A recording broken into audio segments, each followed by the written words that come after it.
할렐루야.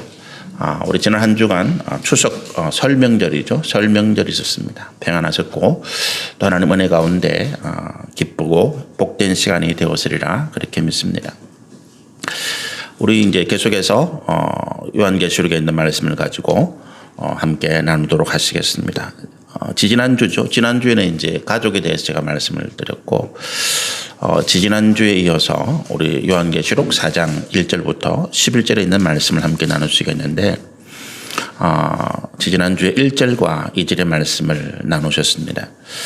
2절의 말씀 가운데 성령의 감동이라고 하는 말씀을 특별히 좀 강조를 했죠. 우리 사도 요한이 성령에 감동되어서 그가 하늘에 올라갔다 이렇게 이제 표현을 합니다. 이 성령의 감동이라는 것을 우리가 굉장히 많이 씁니다. 우리 믿음 가운데 또 성령의 감동이라는 그 은혜를 받기를 우리가 굉장히 많이 기도하고 간구하고 있고요. 그런데 이제 많은 분들이 성령의 감동을 통해서 뭘 할 것이냐 여기에 이제 우리가 사실은 초점을 맞추죠. 성령이 우리 가운데 감동하시면 가장 먼저 우리는 하나님의 성령의 은사를 생각을 합니다. 그래서 성령의 은사를 받아서 내가 하나님의 크신 일들을 내가 감당하리라 뭐 이런 생각들을 많이 하죠. 그런데 우리가 무엇을 한다라고 하는 생각을 하기 전에 성령의 감동이라고 하는 것은 하나님께서 나를 통해서 하나님께서 하시고자 하시는 일들을 하시려고 하실 때 나를 감동하신다. 성령이 내 모든 감각과 지각을 주관하는 상태를 성령의 감동이라고 말씀을 드렸잖아요. 성령께서 내 어떤 영적인 변화를 주는 것이 아니라 내게 어떤 특별한 영적인 것을 드러내시는 것이 아니라 하나님께서 내 모든 우리 육신의 감각과 지각이죠. 감각기관과 지각을 주관하시는 하나님의 뜻대로 사용하시는 것을 우리가 성령의 감동 이렇게 이해를 하시면 좋겠습니다. 그래서 성령이 감동되었을 때에 우리는 성령의 은사를 받아서 내가 하고 싶은 일들, 내가 이 땅에 정말로 놀라운 기적을 일으키고 하나님의 능력을 나타내어서 하나님의 말씀을 전하는 뭐 그런 일들을 하고 싶다. 이런 것이 아니라 하나님께서 나를 도구로 사용하셔서 하나님께서 하시고자 하는 일들 가운데 나를 쓰신다고 하는 거예요. 그래서 지금까지 내가 보지 못하고 듣지 못하고 깨닫지 못했던 것을 성령의 감동을 통해서 알게 되는 거죠. 사도 요한 같은 경우에는 그가 성령의 감동을 받아서 어디로 갔습니까? 하늘나라로 갔다는 거예요. 거기에서 하나님께서 이 땅에 마지막에 있어야 될 일들을 그에게 보게 하시고 듣게 하시고 또 그에게 기록하게 하시는 일을 했다는 거죠. 그러니까 사도 요한은 지금 전혀 자기가 무슨 성령의 감동을 받아서 귀신을 쫓아내고 병을 고치고 특별한 능력을 나타내는 이런 건 전혀 하지 않습니다. 그러나 그가 지금까지 보지 못했던 그의 눈과 그의 귀로 보지 못하고 듣지 못하고 깨닫지 못했던 이 영적인 하나님 나라의 일들을 그가 지금 성령의 감동하심으로 보고 듣고 깨닫고 기록한다는 거예요. 그래서 우리가 성령의 감동을 유지하고 성령의 감동하심 앞에 우리가 나아가기 위해서 가장 필요한 것이 뭐냐 하면 절대적인 순종이다. 절대적인 순종이다. 말씀을 드렸고요. 계속해서 3절의 말씀을 보시면 3절부터 우리가 6절까지 내용이 오늘 제가 말씀을 전하려고 하는데 3절부터 6절까지 내용은 이제 전체적으로 보면 삼위일체 하나님에 대한 묘사예요. 3절은 성부 하나님, 그리고 5절은 성령 하나님, 6절은 직접적으로 이제 예수님에 대한 묘사는 없어요. 예수님이 아직까지 등장하지 않으시는데 그러나 내 생물이라고 하는 존재를 통해서 예수님께서 하신 어떤 사역들을 비유적으로 상징적으로 묘사하고 있습니다. 그래서 3절부터 6절까지는 삼위일체 하나님에 대한 어떤 묘사가 기록되어 있다. 그 가운데 4절은 이제 하나님의 보좌를 둘러싸고 있는 24장로에 대한 말씀을 잠시 하고 있죠. 우리가 3절의 말씀을 한번 보시겠습니다. 앉으신 이의 모양이 벽옥과 홍보석 같고 또 무지개가 있어 보좌에 둘렀는데 그 모양이 녹보석 같더라. 앉으신 이는 성부 하나님을 말씀합니다. 지금 보좌에 앉으신 분은 성부 하나님이세요. 왜 성부 하나님께서 이 보좌에 앉아 계시냐라고 이야기할 때 우리가 삼위일체 하나님에 대해서 말씀을 들었을 때 기억을 나시는가 모르겠는데 성부 하나님이 모든 이 땅의 창조 또 섭리 또 우리의 구원, 또 이 땅의 심판을 주관하시는 분이라는 거예요. 그 주관자가 이제 그 보좌에 앉아 계시는 이 모습이죠. 삼위일체 하나님이 그 능력과 영광과 권세에 있어서 동일하다. 그 지위에 높고 낮음이 없다. 우리가 이렇게 이해를 합니다. 그러나 삼위일체 하나님께서 그 역할은 조금씩 다르시더라. 성부 하나님은 어떤 모든 역사, 창조, 섭리, 주관 이 일들을 계획하시고 주관하시는 분이시고 성자 예수님은 하나님께서 계획하신 이 일들을 실행하시는 분이시고 성령 하나님은 예수님께서 성부께서 이제 계획하시고 또 예수님께서 실행하신 이 일들을 우리 가운데 증거하시고 우리가 믿도록 역사하시는 분이시더라. 그래서 이 세 분 하나님이 우리의 이제 구원과 우리의 이 땅에 하나님의 믿음을 가지고 살아가는 모든 일들 가운데 같이 역사하시는데 성부 하나님은 주관자이시더라. 그래서 우리 성경에 보좌에 앉으신 분으로 표현되어 있습니다. 그런데 하나님에 대한 직접적인 묘사는 없어요. 왜 그렇습니까? 하나님에 대한 묘사를 우리가 할 수도 없고 우리 인간의 언어나 인간이 가지고 있는 어떤 이해력을 가지고는 할 수도 없고 한다 하더라도 그것을 듣는 사람이 깨달을 수가 없더라라고 하는 것입니다. 그래서 하나님에 대한 직접적인 묘사는 전혀 성경에 나와 있지 않고 다만 하나님의 어떤 주변적인 모습들, 영광이나 위엄이나 권세나 그 음성이나 하시는 일들에 대해서 성경이 묘사하고 있을 뿐이다. 근데 3절에 보면 하나님을 앉으신 모양이 보석으로 표현합니다. 벽옥이고 홍보석, 붉은색을 띠는 보석이고 또 무지개가 있어서 그 보좌에 둘렀는데 그 모양이 녹보석 같더라. 하나님을 각종 보석으로 표현합니다. 왜 그렇겠습니까? 이제 보석이라고 하는 것이 지금은 우리가 보석이 많이 흔해졌고 또 가격이 많이 낮아져서 우리가 액세서리로 또 사랑하는 사람에게 어떤 선물로 줄 수 있는 그런 것이지만 이 당시만 해도 이제 AD 90년경이잖아요. 지금부터 2000년 전에 이 보석이라는 것은 일반 사람들이 가질 수 있는 그런 것이 아니었다는 거죠. 그래서 이 보석은 왕의 왕관, 왕의 어떤 옷, 왕이 앉는 자리를 장식하는 용도. 그리고 또 특히 이제 높은 귀족들이 자기의 권세나 자기의 영광을 자랑하기 위해서 착용하고 또 가지고 있는 이런 아주 귀한 것이었다는 거예요. 그래서 이 보석으로 묘사되어 있는 이유는 하나님의 영광과 존귀와 위엄 그리고 이 보석이 잘 깨어지지 않잖아요. 광채가 오래 가잖아요. 그래서 하나님의 영원함을 표현하고 있다라고 하는 거예요.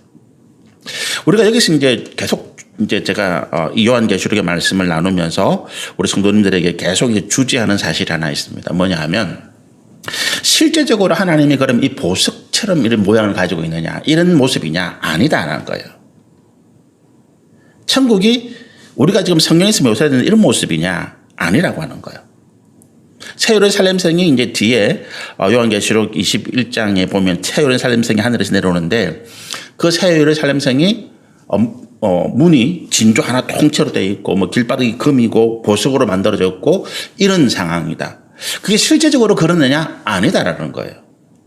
그러면 왜 그렇게 묘사를 하고 있느냐라고 이야기할 때 우리가 상징과 비유로 표현할 수밖에 없는 일, 하나님의 어떤 영적인 본질이 육신을 가지고 있는 우리의 언어, 우리가 지금 언어를 가지고 이야기할 때 이 언어라고 하는 것은 하나님의 나라를 표현하기, 영적인 것을 표현하기에는 부족하더라는 거예요.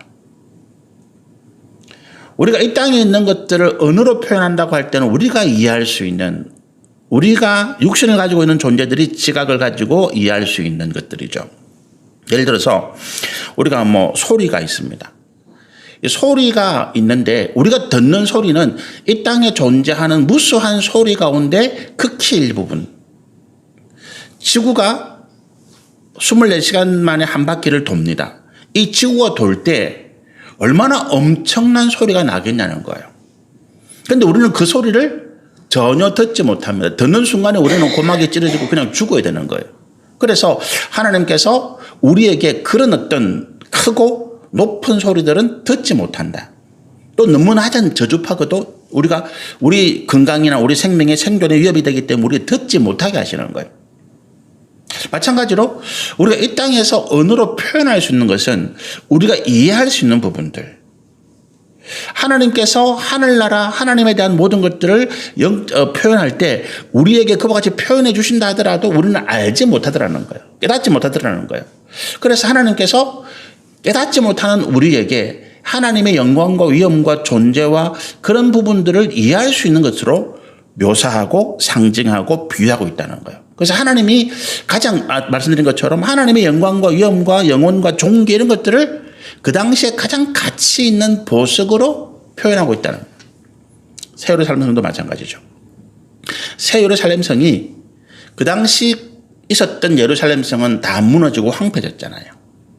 그런데 새 예루살렘 성이 우리 가운데 내려오는데 사도 요한이 보니까 길바닥이 정금이더라는 거예요. 이 벽이나 모든 세워진 건물의 재료들이 보석이더라는 거예요. 이게 뭐겠습니까? 뭘 이야기하겠습니까? 저는 우리 천국에서 길바닥이 금이다? 그렇게 표현됐지만 천국이 금으로 된 그런 건 아니죠. 그럼 뭘 이야기합니까? 이 땅에서 우리가 길을 다닐 때 길바닥에 굴러다니는 돌멩이 그걸 누가 귀하게 여기겠습니까? 아무도 귀하게 여기지 않는다는 거예요. 돌멩이 굴러다니는 발로 차지 귀찮다고. 또 이렇게 세워진 벽이나 나무나 건축 재료들 이게 무너지고 부서질 때 이게 다 폐기물 돈 주고 버려야 되는 것들이거든요. 이 땅에서는 아무 가치 없고 효용이 끝나면 쓸모가 끝나면 오히려 돈 주고 버려야 될 쓰레기 같은 것들이 천국에서는 그와 같은 것들로 쓰여졌다는 거예요. 쉽게 이야기하면 천국의 황금은 길바닥에 굴러나는 돌멩이보다 가치가 없다는 거예요. 천국에서 이런 보석들은 나무, 돌, 시멘트 이런 것과 같은 존재라고 하는 거예요. 이 땅에서 가장 우리가 고귀하고 높은 가치, 우리가 이 땅에서 가지기 위해서 애를 쓰는 이런 보석, 금 이런 것들이 천국에서는 그야말로 아무것도 아니더라. 그러면 천국에서 우리가 받을 영광과 상급은 뭐냐? 그 이상이다. 상상을 할 수 없다는 거예요. 그래서 사도 바울이 자기가 하나님의 계시를 따라서 천국에 갔다 온 다음에 그가 천국에서 받을 영광과 상급을 어떻게 묘사합니까? 내가 받기는 봤는데 내가 보았기는 보았는데 내가 말로 설명할 수가 없다는 거예요. 그렇게밖에 말을 못하더라는 것입니다. 그래서 우리가 이제 이 요한계시록, 특히 요한계시록에 표현되어 있는 이 하나님에 대한 일들 또는 영적인 일들 또 그 뒤에 있는 심판 가운데 일어나는 사건들을 우리가 그 상황 그대로 우리가 지금 이해하듯이 하나님이 보석으로 되어 있는가 보다 뭐 천국 바닥에 유리인가 봐 이건 아니라고 하는 거예요. 그 본질적인 의미를 이해하시면 좋겠습니다. 그래서 하나님이 각종 보석으로 묘사되어 있다는 것은 하나님의 영광과 종교와 위엄이 영원하고 이 땅의 어느 것들과 비교해서도 뛰어나다 이것을 표현하고 있다는 거죠. 그런데 이제 우리가 보석 그러면 성경에는 이제 이 보석이 이렇게 표현되어 있는데 우리가 보석에 뭐 가장 비싼 거는 뭡니까? 다이아몬드잖아요. 하나님은 다이아몬드가 없어요. 이게 그냥 지나가는 이야기인데 왜 다이아몬드는 표현이 안 됐을까요? 이 당시에는 다이아몬드가 없었어요. 다이아몬드를 채굴하려면 이 다이아몬드는 깊은 땅 속의 압력에 의해서 만들어졌기 때문에 이걸 채굴하려면 땅을 깊이 파고 들어가야 돼요. 그 당시에 이제 그런 기술도 없었고 또 뭐 어쩌다가 다이아몬드 원석을 하나 발견해도 이게 워낙 강도가 세다 보니까 가공할 수 있는 실력이 없는 거예요. 그래서 이 당시에 다이아몬드는 보석이라고 생각하지는 않았을 것 같아요. 이 당시에는. 다이아몬드가 보석으로 가공되는 것은 이제 AD 15세기 지나서 그때부터 이제 다이아몬드가 조금씩 이제 보석으로 가공되고 그렇게 이제 가치를 가지게 됩니다. 어쨌든요. 그 다음에 이제 이 3절에 보면 하나님 보좌 주위에 무지개가 둘렀다. 무지개가 있어서 하나님 보좌 주위를 둘렀다 이렇게 표현하잖아요. 그죠? 하나님을 무지개로 표현합니다. 이 무지개로 왜 표현할까요? 무지개는 빛이 이제 분산되면서 7가지 색으로 묘사되는 거죠. 실제로 7가지가 아니고 수천만 가지 색인데 우리 눈에는 7가지 색으로 보인단 말이죠. 그래서 이 무지개가 하나님처럼 이렇게 묘사되어 있는 것은 하나님께서 빛의 근원이라는 거예요. 하나님이 빛의 근원이다. 빛의 근원이라는 말은 만물의 근원이다. 생명의 근원이라는 거죠. 하나님께서 만물의 근원입니다. 이게 무슨 말입니까? 빛 속에 모든 색채가 존재하잖아요. 하나님 안에 모든 만물이 존재하고 있다. 그런 의미로 이해할 수 있고, 또 이 빛이 비칠 때 생명이 살아납니다. 그래서 생명의 근원이다. 이렇게 말씀드릴 수 있고, 또 마지막으로 이제 무지개는 언약의 상징이죠. 노아의 시대에 홍수로 하나님 심판하셨을 때에 하나님께서 다시는 내가 이 세상을 물로 심판하지 않겠다라고 약속하시면서 무지개를 띄우시거든요. 그래서 이것이 하나님께서 세상을 심판하신다 하더라도, 이 지금 요한계시록이 마지막 때의 심판이잖아요. 하나님께서 마지막 때 이 세상을 심판하신다 하더라도 노아 시대와 같이 믿음으로 하나님을 순종하고 믿음으로 살아가는 하나님의 백성들은 반드시 구원하시겠다는 약속이 이 무지개 가운데 있다는 것입니다. 그래서 3절이 우리 성부 하나님에 대한 묘사다.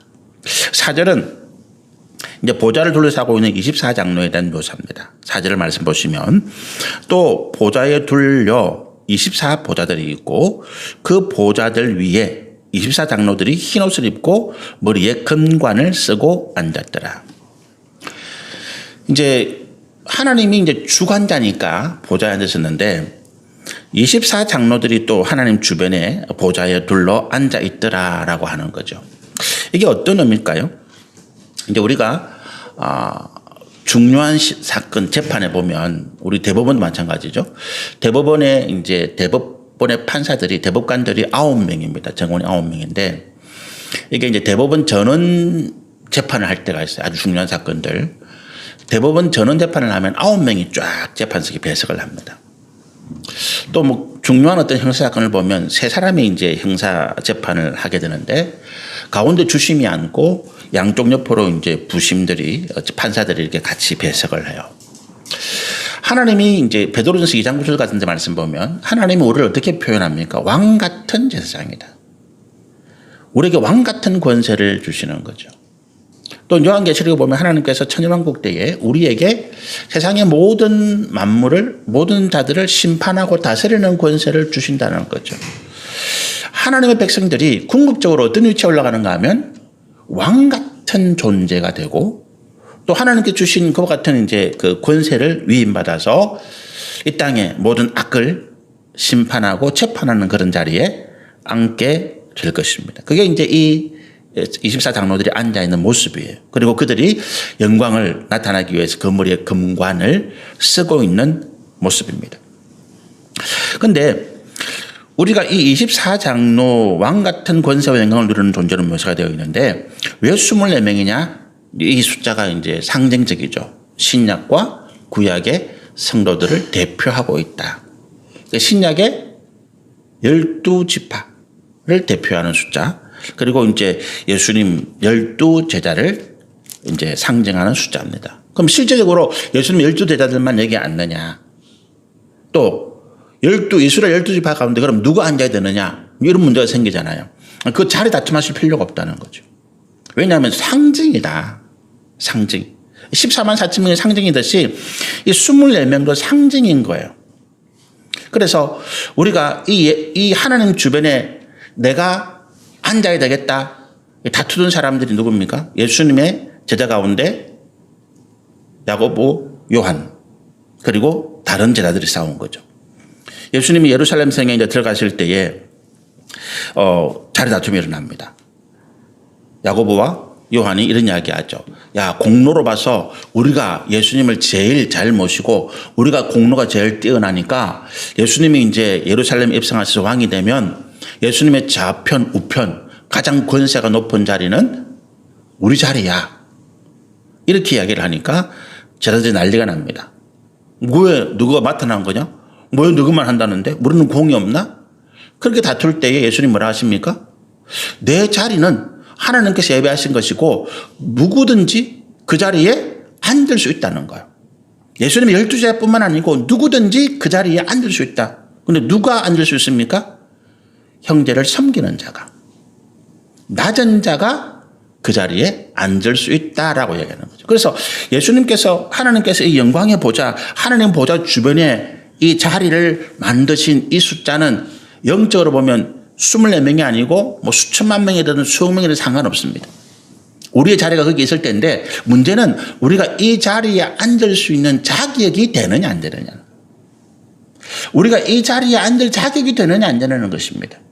그럼 그 자격이 뭐라고요? 우리가 라오디게아 교회에 예수님께서 주신 말씀이 있잖아요.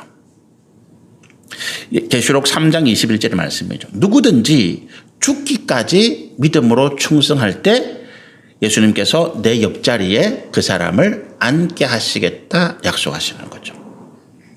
그러니까 우리가 이 땅에서 믿음으로 끝까지 순종할 때 그 사람이 누구든지 예수님은 그 예수님의 하나님의 보좌 그 영광된 옆자리에 앉도록 하시겠다는 것입니다. 우리가 육신으로 볼 때는 가운데 자리가 있고 왼쪽으로 옆으로 오른쪽으로 갈수록 가운데서 멀어지잖아요. 그러니까 자꾸 이제 육신적으로 생각하는 그런 건데 영적으로 보면 공간의 개념이 없죠. 공간의 개념이 없어요. 수억 명이라도 하나님이 어디든지 계시니까 나는 하나님 오른편이든 왼편이든 앉아 있는 겁니다. 그걸 우리가 믿음으로 바라보시면 좋겠습니다. 5절의 말씀입니다. 5절의 말씀 한번 읽어보실까요? 보좌로부터 번개와 음성과 우레소리가 나고 보좌 앞에 켠 등불 7이 있으니 이는 하나님의 7 영이라. 이 보좌로부터 번개와 음성과 우레소리가 나더라. 이게 무슨 말일까요? 우리가 이제 지금도 그렇지만 고대에는 하늘에서 번개가 치고 천둥 소리가 나면 이게 뭘 생각했습니까? 지금 하나님이 진노했다라고 표현을 생각을 하는 거죠. 그러니까 이 보좌로부터 번개와 음성과 우레소리가 났다는 것은 하나님의 어떤 위엄, 권세를 상징하는 거죠. 번개와 우레소리를 발할 수 있는 분은 오직 하나님밖에 안 계신 거예요. 이 땅을 심판하시는 분이 하나님이시다는 것을 이제 말씀하고 있죠. 그러면서 보좌 앞에 켠 등불 7이 있다 그러면서 이는 하나님의 7 영이라 그럽니다. 5절의 말씀 이 부분이 이제 성령에 대한 묘사예요. 보좌 앞에 켠 7 등불은 이제 성령을 의미하는데 우리가 성령을 불로 묘사를 많이 합니다. 성경이 성령은 불인데 이 불이 어떤 불이라고요? 소멸하는 불이다. 뭐를 소멸합니까? 이 땅에는 모든 죄악들을 소멸하시는 불이에요. 그래서 성령은 성결의 영입니다. 우리에게 임하셔서 성령이 우리 가운데 임할 때 우리가 회개하고 우리가 하나님 앞에 우리의 모든 죄악을 고백하고 그래서 성령이 우리 가운데 임하실 때 우리가 고백은 했지만 우리가 회개하는 마음으로 주님 앞에 나왔지만 그러나 아직까지 우리 가운데 그 죄악이 남아 있습니다. 성령이 임하셔서 우리 안에 있는 모든 남아있는 죄악들을 다 태워놓은 거예요. 그래서 성령은 우리 가운데 임하셔서 우리의 모든 죄악을 소멸케 하시는 불이시더라. 예수님께서 우리 열처녀 비유 마태복음 25장에 보면 24장인가요? 열처녀 비유가 나오는데 거기에 이 열처녀들이 뭘 들고 있습니까? 등잔을 들고 있단 말이죠. 이것이 성령의 역사를 의미해요. 그래서 이 7 보좌 앞에 있는 7 영은 켠 등불 7은 보좌 앞에 있는 켠 등불 7은 이제 이 성령을 의미하는 것이다. 6절에 보시면 보좌 앞에 수중과 같은 유리바다가 있고 보좌 가운데와 보좌 주위에 4 생물이 있는데 앞뒤에 눈들이 가득하더라. 보좌 앞에 수중과 같은 유리바다가 있다 그랬습니다. 이 유리바다가 뭘까? 유리바다가 뭘까? 수중과 같은 유리바다. 이 바다라고 하는 것을 먼저 말씀을 이제 좀 생각을 해봐야 되겠는데 바다는 도대체 뭘까? 우리가 이제 모세가 아니죠. 솔로몬이 만든 솔로몬 성전에 보면 이게 성경이 잘 나타나질 않아요. 여기만 딱 기록이 되어 있는데 솔로몬이 성전을 만들 때에 재단이 있죠. 성전 앞뜰에 이제 재단을 만듭니다. 이 재단이 이제 번제단이에요. 우리의 모든 죄를 속하는 곳이잖아요. 우리의 모든 죄를 속하고 성소, 하나님이 계신 곳에 들어갈 때 우리의 모든 죄를 속하는 의식이 이제 이 제사를 통해서 이루어집니다. 그리고 성소로 들어갈 수 있습니다.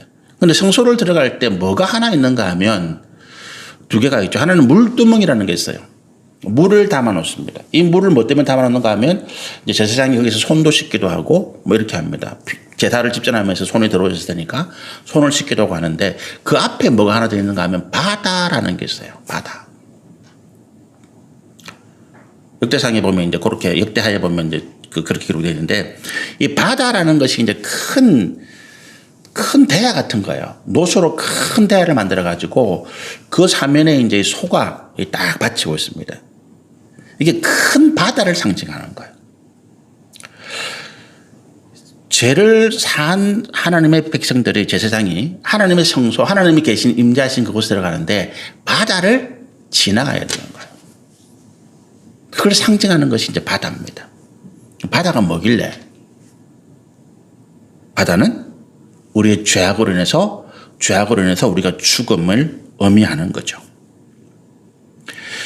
죽음을 거쳐서 다음 세상으로 간다는 의미예요. 내가 하나님 앞에 제사를 드렸습니다. 영적으로 내 죄를 대신해서 이 제물이 내 죄를 대신 받아서 죽는 것이 속죄 제사잖아요. 그런데 실제적으로 죽는 건 누굽니까? 나예요. 예수님이 십자가에 죽으셨을 때 예수님의 죽으심이 나와 아무런 상관이 없으면 우리는 구원이 없는 거죠. 예수님의 그 죽으신 자리에 내가 죽어 있는 것입니다. 그래서 우리의 죄가 죽어진 다음에 내가 다시 예수님의 거룩한 부활의 영과 함께 살아나서 내 영이 살아나서 내가 하나님 나라에 가는 것입니다. 하나님의 명령이 죄를 범한 자는 반드시 죽는다거든요. 여기에 예외는 없습니다. 그래서 내가 내 죄와 함께 죽어진 다음에 내가 부활의 영광 가운데 나가는 거예요. 사도 바울이 그렇잖아요. No cross, no crown. 우리 가운데 십자가가 없으면 부활의 영광이 없는 거예요. 그런데 이 고대 사람들이 이 죽음을 건너는 것을 큰 바다, 큰 강 이렇게 이해를 한 것입니다. 이스라엘 백성들이 모세의 인도를 따라서 홍해 바다를 건넜다. 고린도전서의 사도 바울이 어떻게 표현합니까? 이 부분을 바다 밑을 지나면서 그들이 세례를 받았다. 이 세례가 뭐예요? 영적으로 내가 이미 죽었다는 거죠. 요단강을 건너서 출애굽 이세대들이 가나안 땅으로 들어갑니다. 요단강이 마른 땅을 그들이 지나가요. 배를 띄운 것도 아니고 다리를 맞는 것도 아니고 그들이 하나님께서 요단강물을 딱 스톱시킨 다음에 요단강 밑바닥을 지나가거든요. 죽음을 통과하는 것. 우리가 지금 이 자리에 있는 것, 우리가 예수님의 은혜로 있는 것, 내가 이미 한 번 죽은 거죠. 죄인된 내 모든 삶, 내 모든 존재는 죽은 거예요. 그리고 어떻게 됐다고요? 나는 예수님의 그 영, 예수님께서 새롭게 하신 영으로 내가 재창조되었다. 이게 시편이나 성경에서 우리 가운데 말씀하시는 우리의 구원의 정확한 의미입니다. 나는 이미 한 번 죽은 존재예요. 그런데 내가 예수의 은혜로 십자가의 모든 대속의 은혜로 내 죄를 용서받았기 때문에 다시는 내게 죽음이 없더라는 거예요. 내가 죽음의 바다를 건너서 하나님 앞에 나간다. 이것이 이제 하나님 보좌 앞에 이 바다가 있는 이유입니다. 그런데 그 바다 뚜껑이 뭐라고요? 유리, 수정 같은 유리더라는 거예요. 우리가 이 바다에 대해서 조금 더 이야기를 하면 이게 이제 동양과 서양에서 고대를 막론하고요. 공통적으로 이 죽음과 강, 바다가 굉장히 연관되어 있어요. 고대 이집트 지금 이제 파라오 무덤 이런 데 보면 벽화들이 많잖아요. 거기 보면 이 벽화에 어떤 그림이 있는가 하면 파라오가 죽은 다음에 그 배를 타고 저승의 강을 건너서 그 다음 세상으로 가는 그런 그림들이 묘사되어 있는 거죠. 그리스 신화에 보면 저승의 강을 뭐라고 표현하는 건 스틱스라고 표현합니다. 하데스라고 하는 그 죽음을 다스리는 신이 있는데 그 신 앞에 그 각이 저승에 들어가기 전 다음 세대에 갈 때 스틱스라는 강을 건너는 거예요. 배를 타고 건너갑니다. 뭐를 건너요? 황천을 건넌다고 그러죠. 황천이죠. 저승 갈 때 황천을 건너, 황천길을 간다고. 황천이 저승을 가는 강입니다. 불교에서는 뭐라 그럽니까? 삼도천이라고 그래요. 그래서 이 종교, 동서양을 막론하고 이 죽음에 대해서는 이 바다, 강에 대해서 이야기를 합니다. 이게 이제 공통적인 기억들 또는 이제 노아의 어떤 그 홍수 이후에 있던 기억들이 아닌 그런 생각을 해요. 어쨌든 이 바다가 이제 죄악의 강, 죽음의 강인데 우리는 오직 예수님의 은혜로만 이 강을 건너가는 거죠. 배도 아니고 뭐 다른 어떤 것도 아니고. 그런데 그 바다 위에 수정 같은 유리가 이렇게 딱 덮여 있습니다. 보니까 6절에 보니까 보좌 앞에 수정 같은 유리 바다가 있고 유리가 이제 바다 위에 덮여 있는 거예요. 그런데 이제 이 유리가 바다에 덮여 있으니까 이 뭐겠어요? 이 유리 바다는 하나님께서 세상을 보시는 창이에요. 창입니다. 하나님께 세상을 보시는 창을 이렇게 이제 유리 바다 같은 것으로 표현한 거죠. 수정 같은 유리 바다. 이 수정이 아주 맑고 투명한 거예요. 그래서 하나님의 임재 또 하나님께서 이 세상을 살펴보시는 이 감찰이죠. 여기에 벗어날 존재가 없더라라고 하는 것입니다. 그런데 6절에 보면 이제 여기까지 이제 그 성부 하나님에 대한 어떤 표현이 끝나고 네 생물이 있는데 보좌 주위에 네 생물이 있는데 앞뒤에 눈들이 가득하더라. 이렇게 표현되어 있죠. 보좌 주위를 네 생물이 이제 이렇게 딱 지키고 있습니다. 근데 이 존재들이 하나님의 보좌를 하나님을 지키는 건 아니에요. 뭐 대통령을 지키기 위해서 경호원들이 뭐 어제 아래도 뭐 카이스트에도 그런 사건이 있었지만 대통령이 위해가 되고 대통령이 뭔가 위협이 될 만한 것을 이 경호원들이 다 차단하잖아요. 그런데 이 하나님 보좌 옆에 있는 이 네 생물은 하나님을 지키지는 않습니다. 왜 그렇습니까? 하나님을 위협하고 하나님을 위할 만한 존재는 이 땅에 어느 누구지 아무것도 없어요. 그래서 하나님은 어느 누구도 위할 수 없습니다. 그러니까 하나님을 지킬 필요가 없는. 그런데 이 네 생물이 왜 있습니까? 부정한 존재들이 하나님 앞에 성결하지 못한 존재는 가지 못하는데 혹시라도 부정한 존재들이 하나님 가까이 올까 경계하는 모습이죠. 이사야 6장에 보면 이사야가 성전에서 이제 하나님 앞에 예배를 드릴 때에 갑자기 성전에 임재하신 하나님을 보게 돼요. 근데 그 성전에 임재하는 하나님 앞에서 이사야가 자기의 죄악을 깨닫잖아요. 자기가 죄인이라는 걸 깨닫고 야 이제 나는 망했다. 죄인인 내가 거룩하신 하나님 앞에 섰으니까 나는 죽어야 되는구나 라고 할 때 이 천사 하나님의 보좌를 둘러서 스랍이라고 표현되어 있죠. 이 스랍이 제단에 피어있는 핀 숯을 하나 들고 와서 그 입술에 대면서 네 죄가 사해졌다라고 표현하는 거죠. 그러니까 이 네 생물이 그런 역할을 해요. 성결, 하나님 앞에 나가야 되는데 하나님의 임재 앞에 나가야 되는데 부정함 때문에 우리의 죄악 때문에 성결하지 못하기 때문에 하나님 앞에 나가자마자 죽어야 되는 우리 존재를 성결케 하는 역할을 이제 이 서랍들이 하고 있다. 그리고 이 눈들이 가득한 것은 이제 그런 부정한 존재를 살피고 있다. 이런 의미가 되죠. 7절에 보면 이 첫째 생물이 뭐라고요? 사자 같더라. 그 모양이. 둘째 생물은 송아지 같더라. 셋째 생물은 그 얼굴이 사람 같더라. 넷째 생물은 날아가는 독수리 같더라. 이 묘사 때문에 어떤 신학자들이 사복음서를 여기에 비유해요. 마태복음은 사자, 누가복음은 마가복음이죠. 마가복음은 송아지, 누가복음은 사람, 요한복음은 독수리복음 이렇게 이제 표현하는 분들도 있습니다. 그게 맞는지 안 맞는지 잘 모르겠는데 그런데 성경이 이 네 생물을 이렇게 표현하는 이유가 있어요. 사자는 뭡니까? 이 사자가 상징하고 사자가 우리 가운데 비유적으로 하는 것은 뭐예요? 사자는 왕 같은 권세죠. 사자는 왕 같은 권세입니다. 그리고 송아지는 뭐예요? 송아지는 신실하고 성실하고 순종하고 충성이에요. 이 소를 왜 황소라고 표현 안 했을까 생각해 보면 황소는 고집이세요. 황소는 자기 뿔로 막 들이받거든요. 근데 송아지는 절대 그렇지 않습니다. 그래서 성경에 보면 이 송아지가 어린아이에 끌려다니지 황소가 끌려다니는 표현을 안 써요. 송아지가 신실하고 성실하고 순종하고 충성의 상징이다. 사람은 뭡니까? 인자로 오신 예수님을 상징하는 거죠. 예수님의 희생과 사랑입니다. 독수리는 예수님의 성천과 성규예요. 존귀함으로 올라가시는. 그래서 이 네 가지를 가지고 이제 복음서를 이제 비유하시는 분도 계십니다. 그런데 내 생물이 이제 이렇게 묘사되어 있는데, 아까 제가 처음에 말씀드린 게 4절부터 6절까지가, 3절부터 6절까지가 삼위일체 하나님에 대한 묘사라고 얘기했잖아요. 그런데 예수님은 없어요. 삼위일체 하나님에 대한 묘사가 다 끝났는데 예수님이 없더란 말이죠. 지금 예수님이 지금 여기 전혀 묘사되어 있지 않습니다. 예수님이 왜 이 삼위일체 하나님의 묘사 가운데 빠져 있을까요? 왜 예수님 지금 이 자리에 안 계실까? 생각해 보면 예수님은 지금 어디 계신다고요?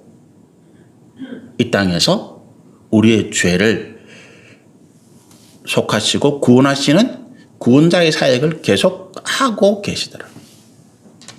히브리서에 보면 예수님이 어디 계신다고 묘사되는가 하면 천국에서, 예수님은 천국에서 천국의 어떤 지성소에서 여전히 우리의 죄악을 대속하시는 대제사장의 직분을 감당하고 계신다, 이렇게 묘사를 해요. 그런데 천국에 지성소라는 게 없어요. 상징적으로 예수님이 구원사역을 이렇게 묘사하고 있는 거죠. 다시 말씀드리면 예수님의 십자가에서 돌아가신 사건은 AD, 이게 요한계시록에 기록된 게 AD 90년이니까 그보다 훨씬 60년 전에 끝났지만, 그러나 영적으로 보면 예수님의 구원사역은 예수님이 이 땅에 재림하실 때까지, 구원의 문에 닫힐 때까지 계속 이어지고 있다, 이걸 말하고 있는 거죠. 그러니까 지금 예수님 지금 여기 안 계신 거예요. 예수님은 지금 하늘나라에 계신 것이 아니라 여전히 이 땅에서 우리의 구원을 위해서 예수님의 십자가 사역을 계속해 나가고 계신다. 우리의 구원을 위해서 계속 예수님은 봉사하고 희생하고 섬기고 계신다. 이렇게 이제 우리가 이해를 하시면 좋겠습니다. 그래서 예수님이 안 계신 그 하늘나라의 상황을 이제 내 생물을 가지고 묘사한 거죠. 예수님 어떤 분이냐면 성결의 죄를 멸하시고 우리에게 성결한 은혜를 주시는 분. 이 내 생물이 하나님 주변에 이 눈을 가지고 부정한 자가 다가올 때 그 부정한 것을 불로, 소멸케 하는 불로 깨끗하게 하고 하나님 앞에 거룩한 존재로 회복하는 역할을 한다 그랬잖아요. 그리고 이 생물의 모습이 사자, 송아지, 사람, 독수리라고 이야기할 때 이 땅에 오신 하나님의 하나님 아들 예수의 그 모습들을 그대로 보여주고 있더라라고 하는 거죠. 여기까지 말씀을 나누도록 하겠습니다. 우리 내 생물에 대한 말씀부터 나머지 11절까지, 그리고 계속해서 이제 5장의 말씀들은 다음 주에 말씀을 또 계속 나누시면 좋겠습니다. 우리가 오늘 말씀을 통해서 뭘 느낍니까? 하나님께서 이제 제가 이제 이 제목을 심판의 선막 이렇게 했는데, 하나님께서 지금 이 천국에 묘사되는 모습들이 여전히 이제 예수님은 이 땅에서 구원의 사역을 계속하고 계시고, 하나님은 하나님 보좌에서 그 이 땅의 구원하심을 주관하신 일을 계속하고 계시고, 성령은 또 여전히 성령의 역사, 성령께서 이 땅에 예수님의 은혜를 증거하고 또 성결한 영으로서 우리의 죄악을 소멸케 하신 일들을 계속하고 계심을 기록하고 있잖아요. 하나님 나라에서는 계속해서 이 땅의 상황이 어떠하든지 간에 우리의 구원, 이 땅에서 이루어져야 할 하나님의 구원의 역사를 위해서 조금도 멈추거나 하시지 않고 진행되어 가고 있다는 거예요. 그게 조금도 차질이 없다는 것입니다. 하나님 메시지는 뭘 말할까요? 우리가 오늘 이 땅을 살아가면서 여러 가지 상황 가운데 우리가 멈추기도 하고 돌아가기도 하고 좌우로 비껴나기도 하고 우리 믿음의 길을 가면서 여러 가지 상황 가운데 이런저런 모습들을 보입니다. 그런데 하나님은 하나님께서 계획하신 그 원래의 계획과 또 우리의 구원을 위한 그 역사를 조금의 차질도 없이 조금의 늦춤이나 뒤로 돌아가거나 좌우로나 비껴나가면서 그대로 계속해 나가고 있다는 거예요. 우리가 초점 맞춰야 되는 건 뭐냐는 거예요. 우리는 하나님의 이 역사에 초점을 맞춰야 된다는 거예요. 성령의 감동하심이 그렇다는 거예요. 우리 육신의 눈으로 볼 때는 우리가 여러 가지 상황 때문에 내가 멈춰야 될 것 같아. 지금 내가 뒤로 후퇴해야 될 것 같아. 아니면 지금 내가 뭔가 가로막고 있으니까 옆으로 가든지 좌로 가든지 우로 가든지 비켜나가야 될 것 같아. 그렇게 말을 합니다. 또 그렇게 행동하는 분들이 굉장히 많습니다.